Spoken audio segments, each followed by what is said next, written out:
good evening. Thank you very much for joining us. On tonight's programme, at the end of the road, work is underway to take down the Gateshead highway flyover in what's being called the country's most complicated bridge demolition. The family of a County Durham dad stabbed to death in Australia prepared to fly there for the trial of his alleged killer. Eddie Howe feels the heat as Newcastle slip to another damaging defeat, and I'm lovely to see you. Welcome to Balamory. I found huge footprints. And what's the story? We're joined by one of the stars of Balamory as the popular kids show returns to our screens.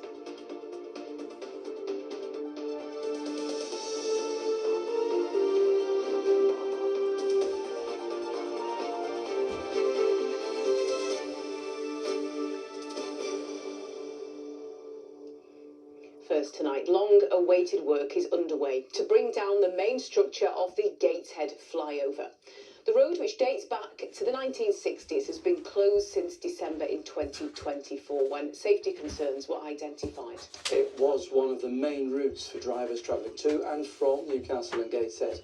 Its closure has seen diversions and traffic tailbacks during rush hour.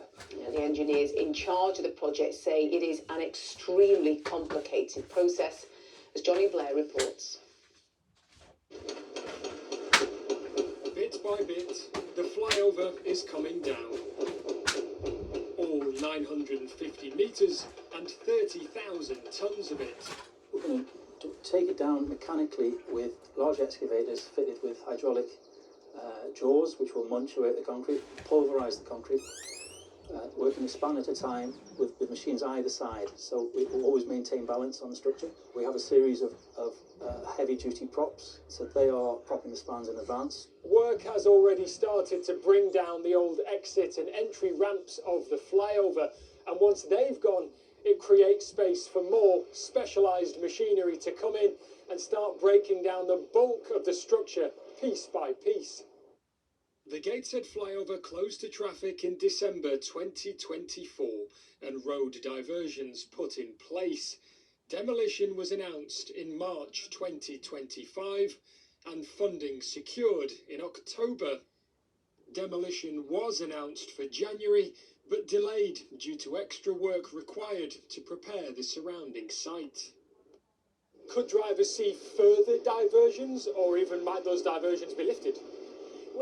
For this first bit, we're keeping things as they currently are, but we are obviously have done quite a bit of work over the last few months trying to work through where the queues are, what the impact's going to be, but that's work still in progress, and we'll let people know in the next few weeks once we know more. Those on site say it's a complicated process. The main complication of the viaduct is it's post-tensioned. Within that concrete was hundreds of steel strands. The complication is when you come to take that out, there's a lot of energy in those strands.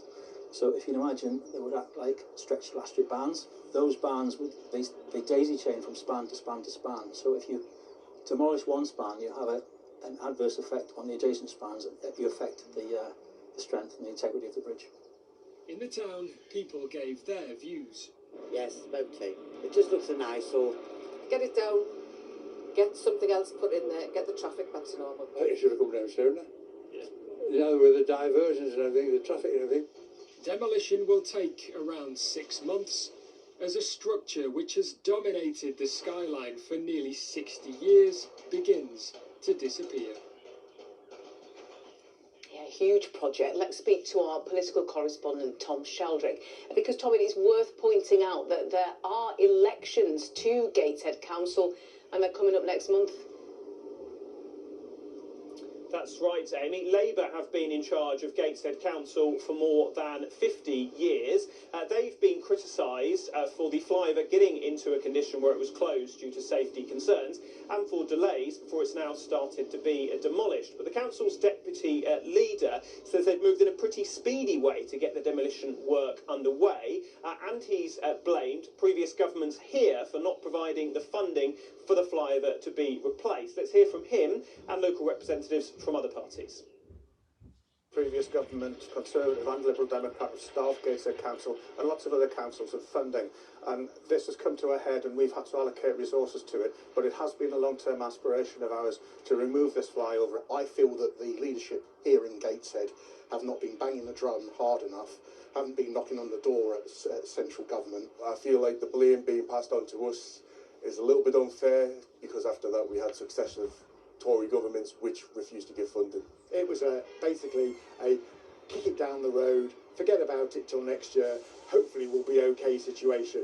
And here we are, it's not okay, it's on Labour's watch, it's Labour's fault. Well, I think it's quite timely that it's starting today. Bear in mind it's been closed for a year and a half, and the local elections are sort of 3 weeks away. Well, Labour insists this work has not been designed to happen around election time. The different parties have various ideas about what to do in the future with the area around the flyover, from major house building to overhauling the transport network. Some smaller parties and independent candidates will also be standing on the 7th of May, and the elections are also happening across the rest of Tyneside as well as in Sunderland and in Hartlepool. The deadline for registering to vote is midnight tonight. You can do so online via the government's website. OK, Tom at Westminster, thank you very much indeed. Next tonight, to the parents travelling halfway around the world to attend the murder trial into the death of their son after he was stabbed to death in Australia. Royce Mallet was working there to support his young family back home in County Durham when he was attacked outside a hotel. His mother, Felicity, told our correspondent Greg Easteel the loss has shattered her family, but they're praying that seeing justice might at least help them to heal. Royce Mallet, a working man who left the young family he adored in County Durham to lay tarmac in Australia after struggling to get work back home. But all of that came to an end in the summer of 2024 when he was stabbed through the chest in a motel car park in a remote town in South Australia. Witnesses at the time describing their horror at the young father's death. Everyone was panicking around us, like the workers, the whole motel.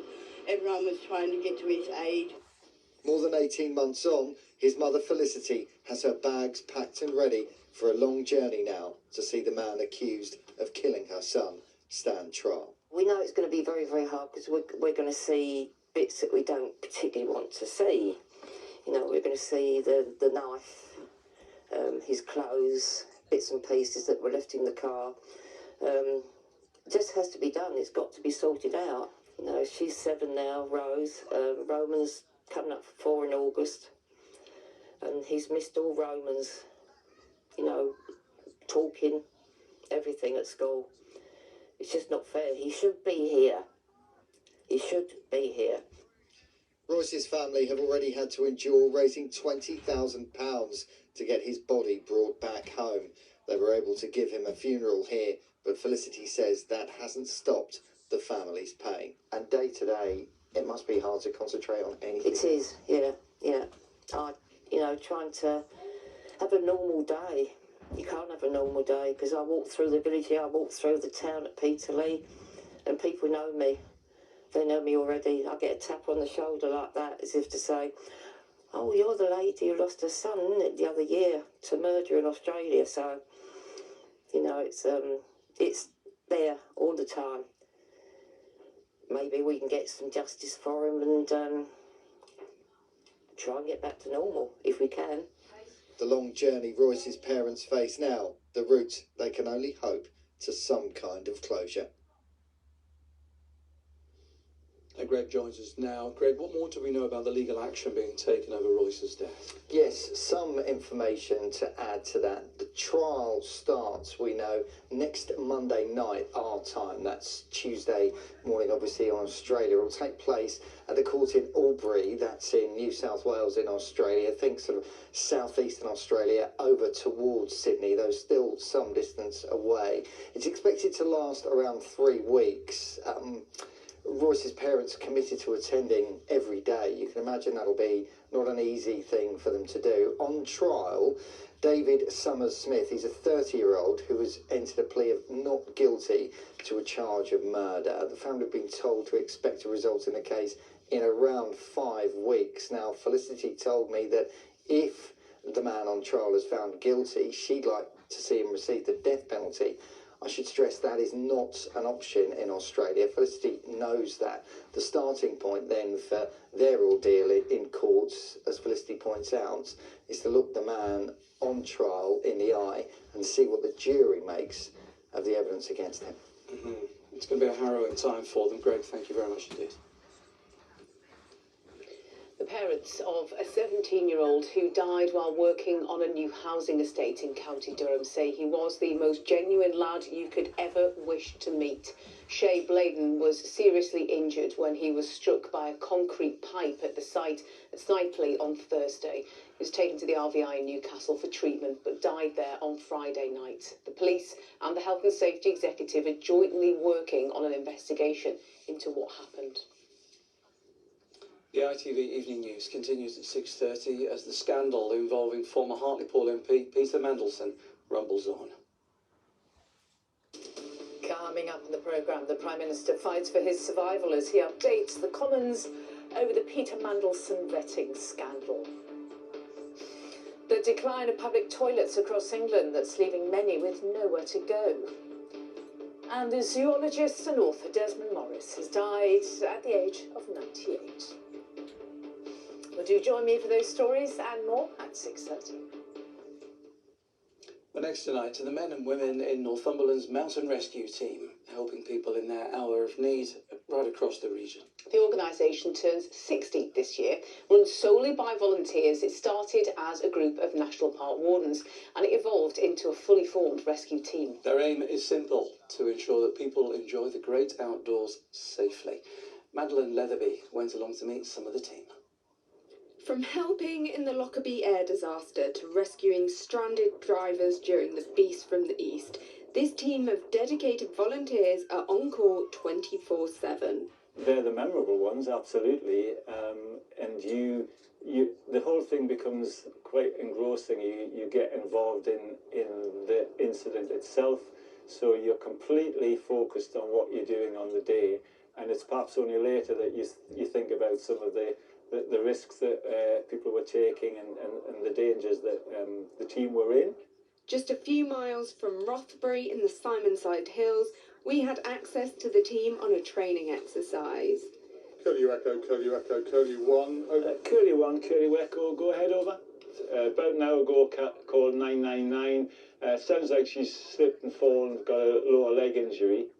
As part of this, I was chosen as the casualty, an injured walker, so the dispatched crew could show me what procedures and extraction occurs on one of their most common call-outs. And first of all, we get the casualty under cover. So we talk about bothies before bandages. We need to get the person warm. They'll get a message back to the control vehicle, ask for a shopping list, the equipment that's required. Yes, ready to copy shopping list. Go ahead, over. Kit list required, stretcher, the vacuum splits and a stretcher party, over. A stretcher in this case, a splint for the leg and maybe some analgesia, some pain relief. From Coast Guards to teachers, they're all volunteers who spend their spare time forming this vital service. To have anything running, like a local rescue team running for 60 years is amazing. But I think the most special thing about the team is being in a group of individuals who are all like-minded, who all want to go out and help people.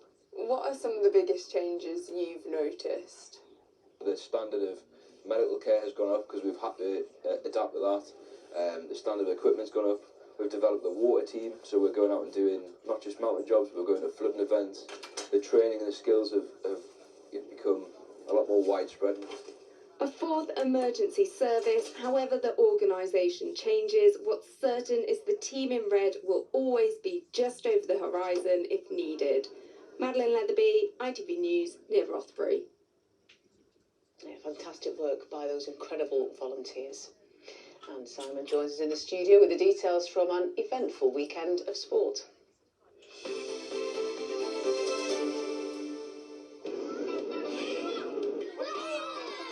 powering local sport in the community. Octopus Energy sponsors ITV Regional Sports Report. So, Simon, lots to unpack from the weekend's football. Yeah, awards, comebacks, controversial penalties and pregnant pauses.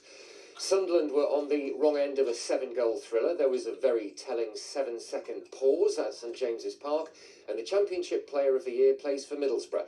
It's just a shame he couldn't play at Ipswich yesterday.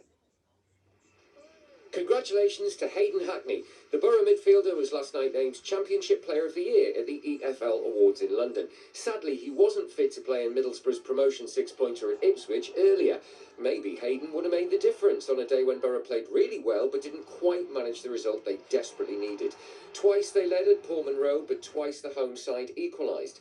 The second equaliser came from a pretty controversial penalty. You've seen them given, but when they're given against your team, you feel frustrated. Former Sunderland winger Jack Clark made the final score 2-2. Ipswich are just about in pole position for the second automatic promotion place. It looks like the playoffs for Borough. We're not out of it, and it's more about how can we see what happened after those two games. I think that's the most important thing, and then we see. You don't have to wait so long to get that Watford game, and then we know. Sunderland should have won at Aston Villa in the Premier League. They had no right to win, but they should have won. A very entertaining game at Villa Park was meandering towards a fairly standard home win when the Black Cats suddenly decided they weren't quite done. In the 86th minute, Villa were 3-1 up. 58 seconds later, it was 3-3. And to be honest, because we knew that we had the game there for us, even if it was a point or 3 points. It is a good feeling, but we'll bounce back stronger. Before the game, Eddie Howe said he still had the fire in his belly to lead a Magpies rebuild this summer. After the game...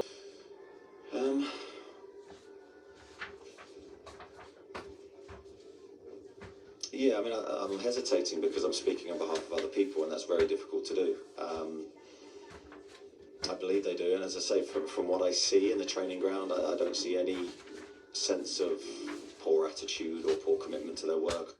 Harrogate's great escape is on, but only just. Their game against Colchester was goalless going into the 9th minute of stoppage time. Then Jacob Slater scored, the roof came off, and Harrogate had their lifeline. Yeah, dramatic finish, wasn't it? Hard to sum it up when you just caught me straight after the game, but wasn't for the players. Yeah, I think they deserved it. You're still in the fight, and it's not over. And so the results went our way today, and we're very much back in this fight now. Harrogate are still bottom of League 2 with 2 games to go, but they're also potentially just a point from safety depending on goal difference. Nothing is set in stone just yet. Plenty to come in the Football League and in the Premier League, but perhaps the best football story of the season, Simon, will conclude next weekend. Yes, it will. The incredible National League promotion battle will get its winner-takes-all finale. But for 5 minutes or so on Saturday, York City actually thought they'd got the job done. The Minster men comfortably beat Yeovil Town by 3-0. That meant York's promotion rivals Rochdale had to win their game at Braintree in order to take this epic promotion battle to the final day. York's game finished first, and there's the York players watching the end of the Rochdale game on someone's phone. If Dale had failed to win, York were promoted back to the Football League. Unbelievably, Rochdale scored a 99th minute winner. So it all comes down to next weekend, and the fixture computer has played a blinder because Rochdale play York on the final day next Saturday. It's an actual winner-takes-all situation. Can you describe your emotions that you went through in the last couple of minutes there? It wasn't great. It wasn't great at all. You know, like, you go on such a high, and 2 minutes can just change everything. Like, you've gone from like buzzing, goosebumps to like deflated, but not too deflated because we know we can go there and get the job done. What a finish that's going to be. Away from football, some familiar faces did the damage against the Newcastle Red Bulls. Former Newcastle players Jamie Blamire and Adam Radwan both scored twice for Leicester as they thrashed the Red Bulls by 62 points to 3 in Rugby Union's Premiership. In Speedway, the Red Car Bears earned a 12-point lead against Edinburgh Monarchs in the first leg of their Knockout Cup quarter-final. And in basketball, the Eagles had a last-second shot to force overtime against the Sheffield Sharks, but it didn't go in, so Newcastle lost by 3 points.